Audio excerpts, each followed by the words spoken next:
What percentage of your back squat should you front squat?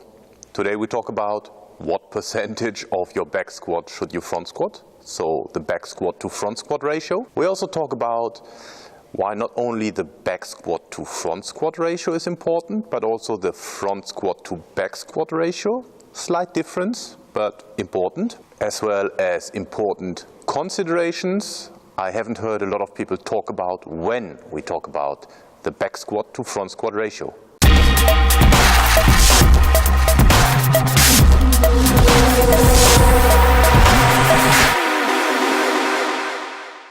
What percentage of your back squat should you front squat?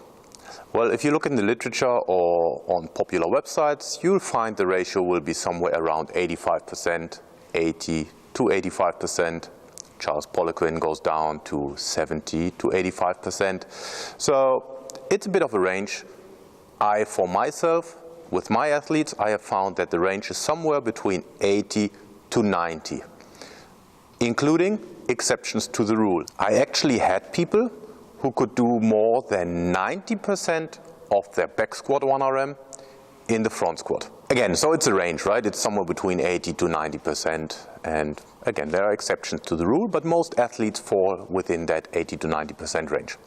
Important here is, if we talk about the back squat to front squat ratio, is that we talk about a high bar back squat. So we're comparing a high bar back squat with a front squat, not a low bar back squat with a front squat. We can also flip that ratio around, so much rather than a back squat to front squat ratio, we can make it a front squat into a back squat ratio. And that ratio is somewhere between 110% to 125%. Or if we think about repetitions, so your front squat 1RM or your front squat max, you should be able to do 3 to 6 repetitions back squat. Yeah, so imagine you can do whatever, 90 kilos in the front squat. You take 90 kilos on your back and you back squat, you should be able to do 3 repetitions to 6 repetitions with the same weight in the back squat. Why should you do that? Why is that front squat to back squat ratio important? Most people talk about the back squat to front squat ratio.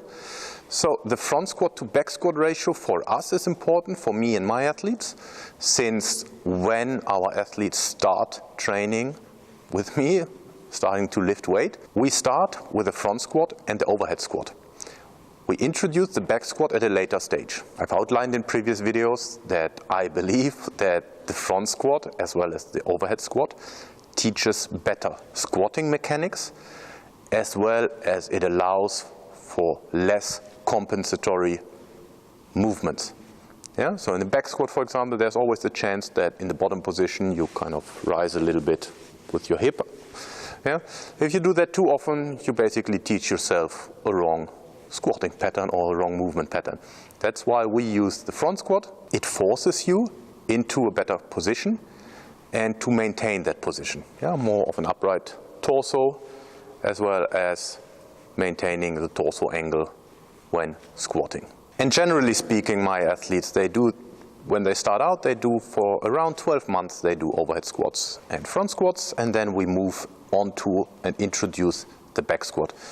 After 6 to 12 months, it's more 12 months, the squatting pattern, in my opinion, has consolidated, or not in my opinion, in my experience. After 12 months, you see a consolidation of the squatting pattern, and you can see that then the transition from the front squat to the back squat is fairly seamless, and they are able to maintain the good squatting pattern, the correct squatting pattern in the back squat. Back to the topic, what does that mean for the back squat to front squat ratio or front squat to back squat ratio? Well, if we have trained for 12 months only front squatting, the question is, how much should I be able to do in the back squat when they enter that stage where we make the transition from front squat to back squat? It's not a transition, we will still have the front squats in the training, but we add the back squats. But the question is, how much should I be able to back squat? I only know how much I'm able to front squat. And then we have a good indication where we can say, okay, this is your front squat weight. Yeah, it can be a predicted 1RM. Not always do we do 1RM testing after 12 months. But we have a good idea what that athlete can do for 3 to 4 repetitions with a well squatting mechanics, so well front squat technique. From that 3 to 4 repetitions we can predict the 1RM, And then that predicted 1 RM, we can say, so this is your back squat 1 RM, and you can do that amount of repetitions. Short wrap up here, back squat to front squat ratio, somewhere between 80 to 90% of the 1 RM. Front squat to back squat ratio, somewhere between 110 to 125. Or the repetition you can do for a 1 RM front squat, you can do 3 to 6 repetitions of back squat. Important considerations when determining the back squat to front squat ratio or when dealing with the back squat to front squat ratio. One consideration on the back squat front squat ratio that should be a given is that you should go through the same range of motion. Often I see that there's a different range of motion between the front squat and the back squat, and then essentially you're comparing apples with oranges. Another consideration, and I deliberately said dealing with the back squat to front squat ratio. I've had that in the past, that some athletes, if you give them a ratio and they see that they are somewhere outside that ratio, that they're starting to freak out and they believe something is wrong with their strength levels and so on. So it's a ratio and it's not written in stone, it's a guideline. So if you fall somewhere outside that range, it's still acceptable. Obviously, that depends how far outside you are. So if you can only do 30% of your back squat in front squat, obviously there might be a problem. However, 80 to 90%. So if you happen to do only 70 or 75, or you happen to do 95%, in my opinion, it's still acceptable. Especially with athletes, sometimes we're dealing with very exceptional phenotypes. There are individual differences. To wrap it up, how much of your back squat should you be able to front squat? The back squat to front squat ratio usually is somewhere between 80 to 90%. So 80 to 90% of your back squat 1 RM should be your front squat 1 RM.